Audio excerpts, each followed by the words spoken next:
Dorsey Jackson Global. It has begun.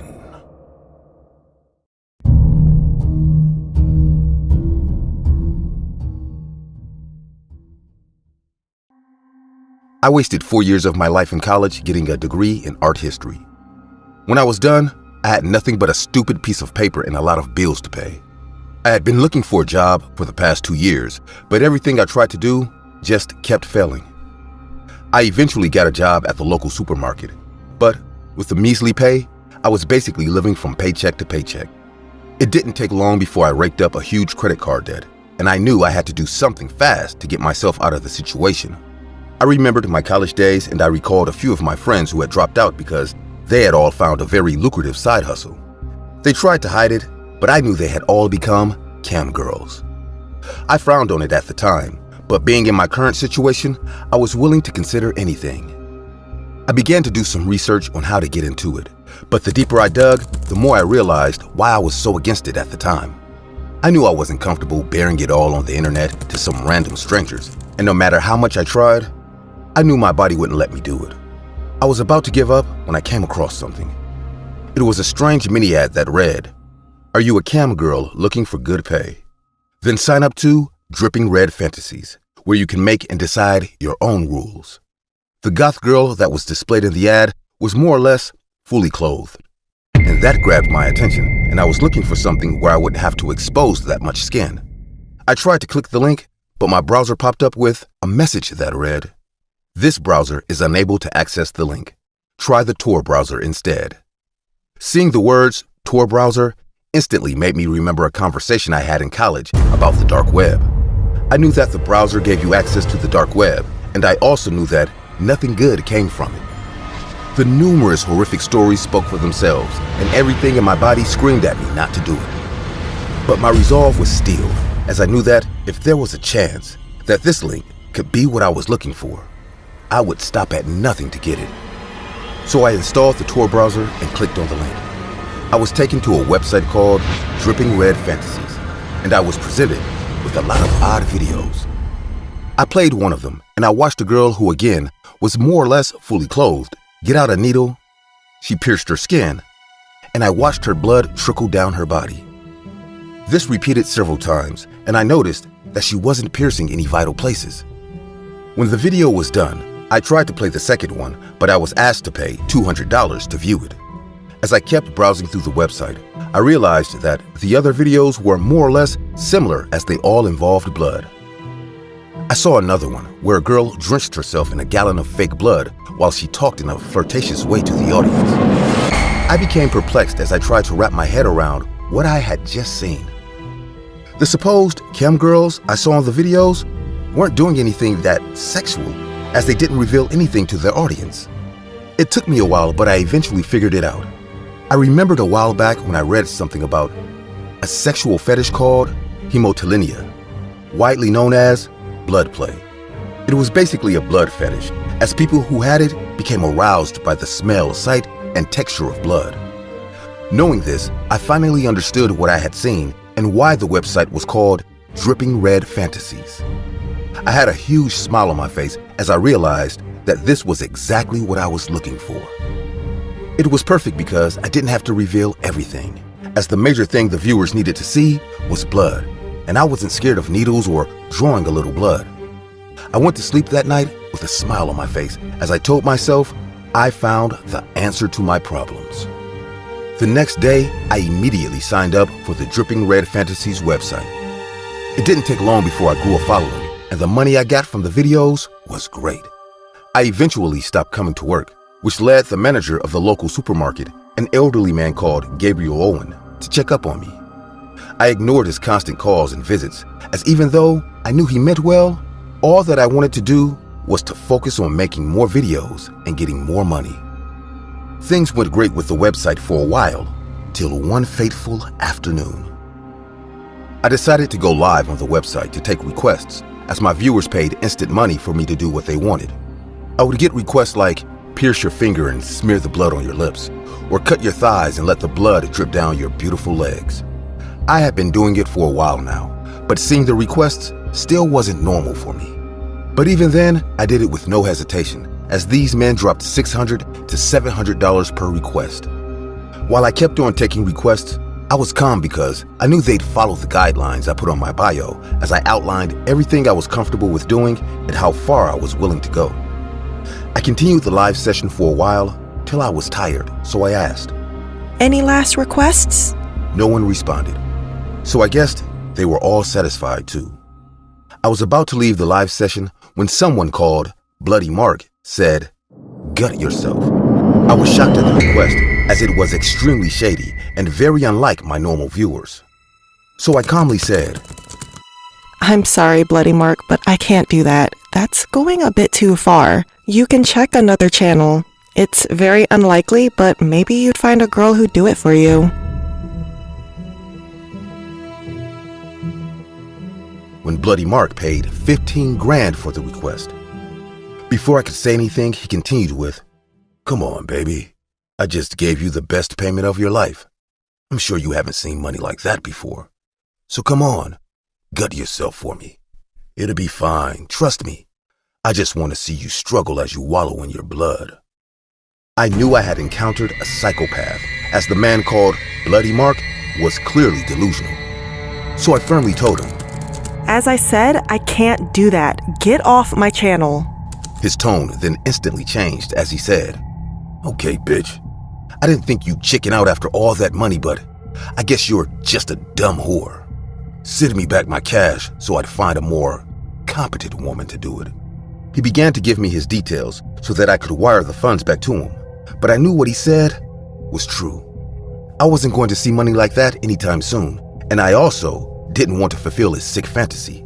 I found myself on a blocked road, and I still really didn't want to lose the money, so my body acted without thinking as I ended the live video before I could give him his cash. I had never done it before, but I assumed that he couldn't do anything to me as he didn't know anything about me or where I lived.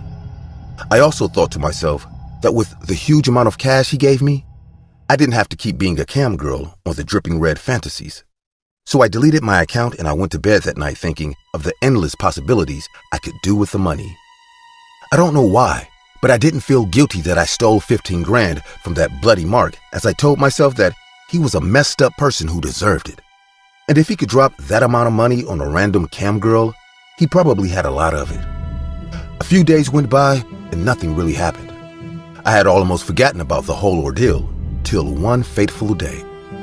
It was on a Tuesday and I had just come back from grocery shopping. As I was putting things away in the fridge, I felt strong hands grip my neck and mouth. Within seconds, I was violently thrown to the floor. I looked over me in terror to see a huge man looming over me. He had a sick grin plastered on his face as he said, "I finally found you, you stupid bitch." I froze in fear as I knew exactly who the voice belonged to. Bloody Mark?" I stuttered. The man then said, "Guess you are not as dumb as you look." I was paralyzed with fear as I wondered how he found me. I watched him take out a jagged knife from his pocket as he began to get closer. Out of fear for my life, I said the first thing that came to my mind as I stuttered the words, "I'm sorry for what I did. I still have your money. I haven't used much of it, so please put the knife away and we could talk about this like adults." He laughed and responded with, "Adults? You're nothing but a useless thief. You denied my request and then stole from me. I'm sure you thought you'd get away with it, but no one gets away from Bloody Mark." As my heart raced, I began to stutter. Please, I have your money. I'm sorry for stealing from you. I'd give it back." That's when he said, "Seeing as you took it by force, that money is yours now. I'm not here for that. I'm here to get my money's worth as my last request wasn't fulfilled. So I decided to come and fulfill it by force." I then watched in horror as he drove the knife into me. I instantly felt the blade inside of me as immeasurable pain began to ripple through my body. As my blood spilled out, I watched him dip his hands into the small pool of blood like an ecstatic toddler and rub the blood over his face. The scene was morbid as I watched him get more and more excited. He began to touch himself while he watched me die. As I laid there bleeding out, I tried to scream, but I knew it was hopeless as no one was near enough to hear me. The world around me became dark as I thought this was it for me. Nothing but regret filled me as I told myself that if I had just kept my normal job and been content, none of this would have happened. I had become obsessed with the thrill of making that much money, and it turned me into a thief, and now I was paying the price for that. My eyes began to close when I heard a loud thunk sound. I saw Bloody Mark fall to the floor with a gash on his head as I heard a voice say, "Sally, are you all right?" But before I could make out the face, I blacked out. I woke up in the hospital, surrounded by my family. The cops shortly entered my room and asked me questions, and I told them everything that happened. When the questioning was over, I remember asking who saved my life, and I was told it was my former boss, Gabriel Owen, who had called the police. The police officer told me, he said he was going to check on you as he normally did, and upon seeing the scene, he reacted quickly as he struck your assailant and saved your life. After hearing that, I felt my eyes tear up as I began to cry my heart out. It's been 2 years since this incident. The man called Bloody Mark, whose real name was Mark Jones, was imprisoned for attempted murder. I was also charged with grand theft, as I did steal a large sum of money. The funds were seized, and my lawyer managed to keep the sentence to 1 year of community service by convincing the jury to take in consideration that I was attacked and almost killed. He also told them that I was completely willing to give back the stolen funds. When I was done with my service, I went back to my former job at the local supermarket to work with the man who saved my life. My parents began to support me so that I wouldn't have to do anything like that again. Even though I wasn't getting as much money as before, I was content because I realized that, like everyone else, I was once obsessed with getting fast money, and I let it consume me and ruin my life. But now I've learned to take things slow and cherish the better things in life, as I experienced firsthand why many people say money is the root of all evil.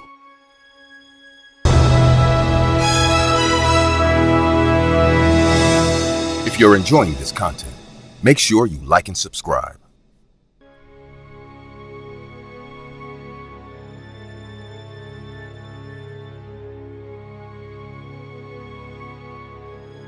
My name's Ethan. I'm 26, and I love the internet. It's vast, almost as big as the real world. On the internet, people play, work, entertain themselves, study, get information, express their opinions, buy and sell, and do so many other things that are also done in the tangible world, sometimes even creating significant events in what we biasly call reality. However, like any large and complex space, the internet has its dark alleys, its forbidden passages. I'm referring to the deep web. This is the hidden face of the internet, the massive iceberg of which we barely know the tip that emerges above the waters.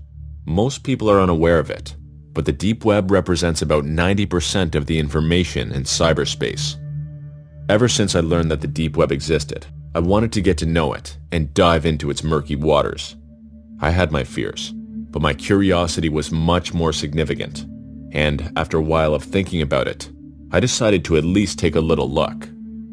I started by entering directly to level 3. Here begins what is forbidden on the official web. Pages whose characters are randomly dropped. Pages that cannot be displayed in search engines, and that you cannot see even if you copy the entire link and paste it in the address bar. In this level, there are strange, disturbing, or simply useless things. Webs abandoned for more than 13 years. Materials that by copyright are not found in the official web, or were found, but are no longer there. Markets of weapons, drugs, instructions on how to make bombs and other things that lend themselves to the illegal. And videos and photos of murders. It was already said that in the previous level, there was solid gore material. But here, there are live murders, assassins, and even trade in human organs. As the hours passed, I started getting bored and advanced to the next level. If in the previous story there were compromising things for governments, in this level, there are military secrets and the most lurid and inhumane state projects. Here, you will know what missile that countries are hiding is, what cybernetic weapons are hidden, and who has the most lethal biological weapons, things like that. I entered out of curiosity to one of the famous Red Room videos, and I saw how they murdered a young man of no more than 20 years old. The boy was begging for mercy with all his strength. Told them that he had family waiting for him, that he never did wrong to anyone. Before murdering him, they sent a poll to the viewers asking them if they should let him live, to which I voted yes. Unfortunately, the rest of the viewers disagreed with me, so the man moved forward again and opened the young man's neck with a precise and quick movement. The camera zoomed in on his gaze as he made a futile attempt to cover his wound by lowering his neck. So, as quickly as it started, the show was over.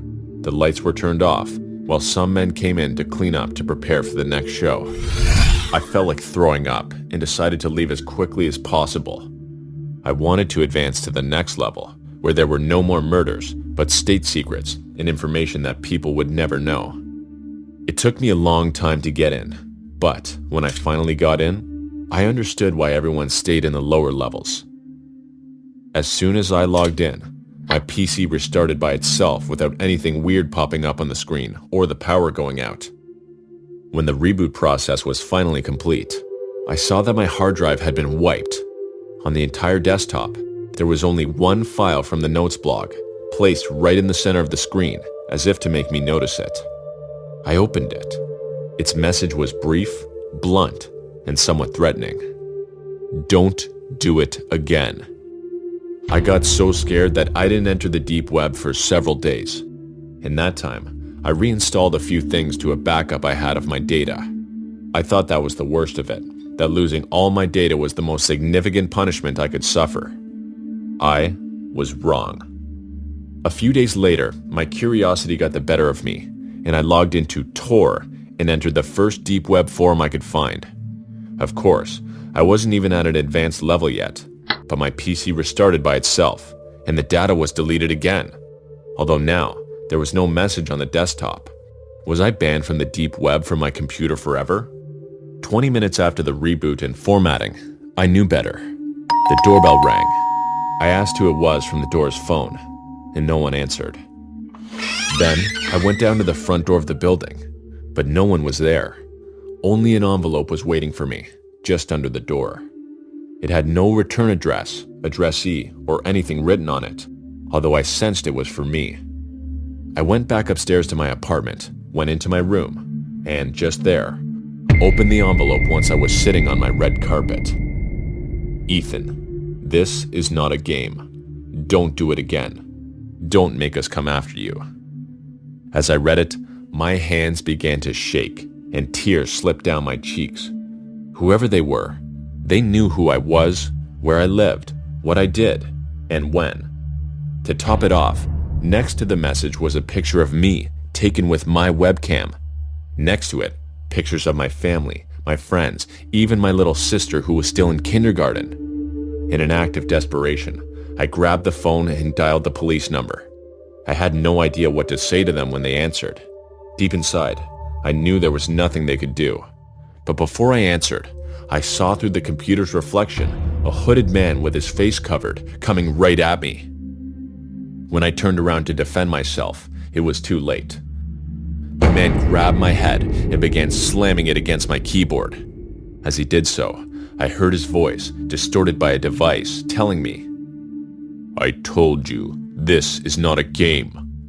I was still dizzy and thought about mustering all my strength to get away. But suddenly, I felt a cold prick in my arm. A few seconds later, I became very sleepy, and surrendering to whatever they had injected me with, I closed my eyes.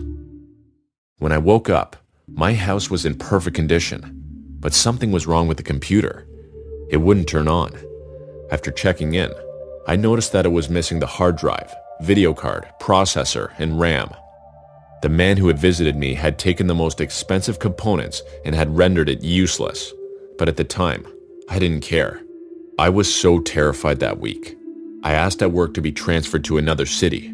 I never entered the deep web again, and I don't think I will ever try it again, no matter where I am in the world. Fate had been cruel to me, but after remembering how I was at the mercy of this man, asleep, it makes me think that despite everything, I am fortunate to be alive.